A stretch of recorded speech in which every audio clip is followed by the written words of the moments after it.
जय हिंद साथियों। 2023 भारत के लिए कितना इम्पोर्टेंट साल है ये आप सबको पता है, क्योंकि इस साल फाइनली हम G20 सम्मेलनों की होस्ट कर रहे हैं।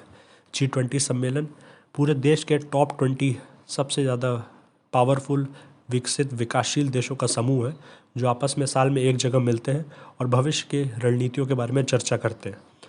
और पूरे देश में जनवरी से ही अलग अलग तरह के सम्मेलन हो रहे हैं G20 बैनर के अंतर्गत। तो 2023 तो भारत के लिए इम्पोर्टेंट है ही, साल ही 2024 इससे भी ज़्यादा इम्पोर्टेंट है, क्योंकि इस साल ऐसा कहा जा रहा है कि इलेक्शनों का इलेक्शन महाचुनाव होने वाला है, लोकसभा चुनाव। 2024 का लोकसभा चुनाव इतना इम्पोर्टेंट इसलिए है क्योंकि एक तरफ जहां विपक्ष ईडी सीबीआई के ऊपर तरह तरह के आरोप लगा रहा है कि उसके ऊपर टारगेटेड रेट हो रही है, टारगेटेड गिरफ्तारी हो रही है, और पूरा विपक्ष मिल के चुनाव लड़ने की बात कर रहा है और बीजेपी को गवर्नमेंट से हटाने की बात कर रहा है। तो भारतीय नज़रिए से नहीं, एक्चुअल में पूरे विश्व के नज़रिए से 2024 का लोकसभा चुनाव बहुत इंपॉर्टेंट है, क्योंकि पूरे भारत में ही नहीं बल्कि पूरे विश्व के लोगों के एजेंडे इस चुनाव से जुड़े हुए हैं। आप समझते हैं कि भारत का चुनाव सिर्फ भारत के लोगों को ही नहीं पूरे विश्व को प्रभावित करता है। भारतीय नीतियाँ पूरे विश्व को प्रभावित करने लग गई हैं, चाहे वो रशिया यूक्रेन का मामला हो, चाहे मिडिल ईस्ट का मामला हो, चाहे एशिया पैसिफिक का मामला हो, चाहे चाइना का मामला हो। भारत अब पूरे विश्व की अलग अलग संभावनाओं को टटोल रहा है। और जब भारत में इलेक्शन होते हैं तो सिर्फ आप और हम वोट ही नहीं करते हैं, पूरे विश्व के लोग अपने अपने माध्यम से, अपने अपने संसाधनों के माध्यम से इस चुनाव को प्रभावित करने की कोशिश करते हैं। बदलती समकालीन विश्व की परिस्थितियों में पूरे विश्व के समीकरण तेज़ी से बदल रहे हैं। ऐसे में अगले साल के इलेक्शन में बीजेपी व कांग्रेस दोनों के पक्ष में विभिन्न समूह देश व विदेश में जुट गए हैं और हम भारतीयों के वोट को प्रभावित करने की कोशिश कर रहे हैं। ऐसे में हाल ही में कई अजीब तरह के और मैं कहूँगा कि थोड़े से दिलचस्प चीज़ें देखने में आई है, जिसमें सबसे पहले बीबीसी की एक डॉक्यूमेंट्री आई है जिसमें प्रधानमंत्री मोदी के ऊपर निशाना साधा गया है। प्रधानमंत्री मोदी के ऊपर उनके मुख्यमंत्री रहते समय गुजरात में हुए दंगों के ऊपर उनको ब्लेम किया गया है, और हालांकि भारत सरकार ने इसके सभी तरह के लिंक को ब्लॉक कर दिया है, लेकिन फिर भी जगह जगह इस डॉक्यूमेंट्री को देखा गया और सरकार की तरफ से, बीजेपी की तरफ से ऐसा कहा गया कि ये भारतीय चुनाव को भारतीय मीडिया और भारतीय चुनाव को प्रभावित करने की कोशिश है, भारतीय लोगों को प्रभावित करने की कोशिश है, और ये एक तरह का प्रोपोगंडा है। अच्छा, इसमें दिलचस्प बात यह है कि कांग्रेस शासन के दौरान ही प्रधानमंत्री मोदी जी को कोर्ट की तरफ से क्लीन चिट दी गई थी और उनको किसी भी तरह का गुनहगार नहीं माना गया था।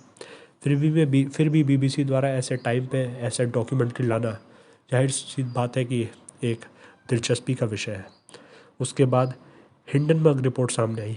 हिंडनबर्ग रिपोर्ट में अडानी पे वित्तीय अनियमितताओं का आरोप किया गया और ये भी आरोप लगाया गया कि उनका बहुत सा पैसा हवाला के माध्यम से आता है। दोस्तों, आप सब जानते हैं कि इस रिपोर्ट के आने के बाद अडानी, जो कि टॉप 5 में, विश्व की सबसे अमीर लोगों की सूची में टॉप 5 में थे, वो टॉप 20, टॉप 30 के भी बाद बाहर हो गए। मुझे अभी फैक्चुअली एग्जैक्टली पता नहीं है वो कौन से रैंक पे है, क्योंकि उनकी रैंक इतनी वॉलेटाइल है कि वो बहुत ऊपर नीचे हो रही है।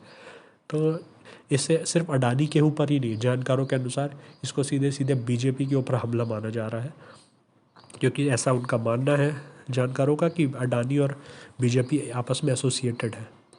फिर उसके बाद न्यूयॉर्क टाइम्स द्वारा हाल ही में कश्मीर की स्थितियों पर प्रोपेगेंडा बेस्ड आर्टिकल छापे गए, जिसका फैक्ट चेक होने के बाद पता चला कि यह पूरी तरह से प्रोपेगेंडा और एजेंडा के साथ थी और इसमें सत्यता आधी दिखाई गई थी और उस आधे सत्य के ऊपर झूठ और प्रोपेगेंडा का लेप चढ़ाया गया था।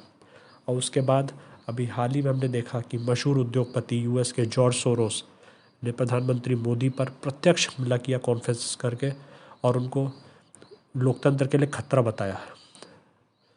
और उसके बाद राहुल गांधी जी लंदन गए और कैम्ब्रिज विश्वविद्यालय व लंदन की संसद में अलग अलग जगह के व्याख्यान दिए और सीधे सीधे भारत के लोकतंत्र पे हमले को सबके सामने लाने की कोशिश की कि भारत का लोकतंत्र खतरे में है।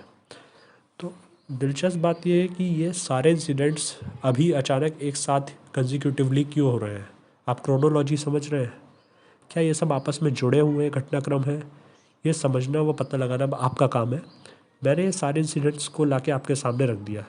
जानने और समझने योग्य बात यह है कि हर पार्टी जीतने के लिए विभिन्न हथकंडे अपनाती है। कोई देश के भीतर से, कोई देश के बाहर से अपने संसाधनों का पूर्णतम उपयोग करता है।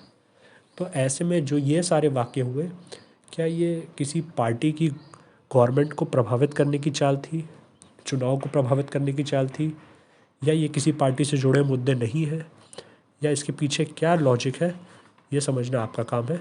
मेरा काम था आपको फैक्ट्स प्रोवाइड करना। धन्यवाद दोस्तों। जय हिंद, जय भारत।